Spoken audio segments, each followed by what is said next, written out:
Tinarayo ng mga mahihilig sa libro ang isang pambihirang aklatan. Sa Makati, ang lahat kasi na libro doon ay pwedeng hiramin, pwede ring angkinin nang walang bayad. Yan ang tinutukan ni Mark Zambrano. Nasa digital age na tayo. Halos lahat ng impormasyon makikita na sa internet.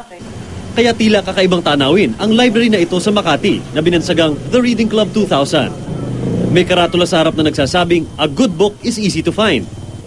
Nagkalat ang mga segunda manong libro sa bawat sulok ng bahay ng 60 anyos na si Hernando Guanlao na siyang may-ari ng lugar. Bata pa lang daw si Mang Hernando, mahilig na siyang magbasa ng libro, kaya't naisipan niyang itayo ang pambihirang library na ito. Nung una yung mga libro lang niya at kanyang pamilya, hanggang sa marami nang nag-donate sa kanya. Dito sa The Reading Club 2000, sari-saring libro ang inyong makikita. Pero di katulad ng mga karaniwang bookstore. Yung mga matitipuan ng libro, pwede nang hiramin at iuwi nang walang bayad. No rules.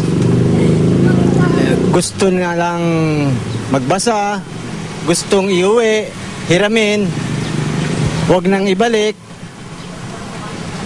Wala tayong pinagbabawal dito. Bukas 24 oras ang library at ayon kay Guanlao, sanay na siya na labas-masok ang mga parokyanong tumatangkilik ng mga libro. Walang bantay at walang limitasyon sa pagkuha ng libro.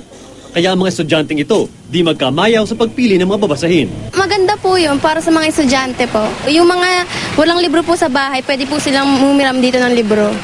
Ang dasal ni Guanlao, sana raw bigyan pa siya ng lakas para ipagpatuloy ang kanyang advokasya. Nice din daw niyang dumami pa ang mag-donate ng libro sa kanyang The Reading Club 2000, tulad ni Vivian Flores. At least, hindi na po gamitin ng mga anak ko, mapakinabangan naman ng ibang bata, yung mga susunod na henerasyon. Mark Zambrano, nakatutok, 24 oras.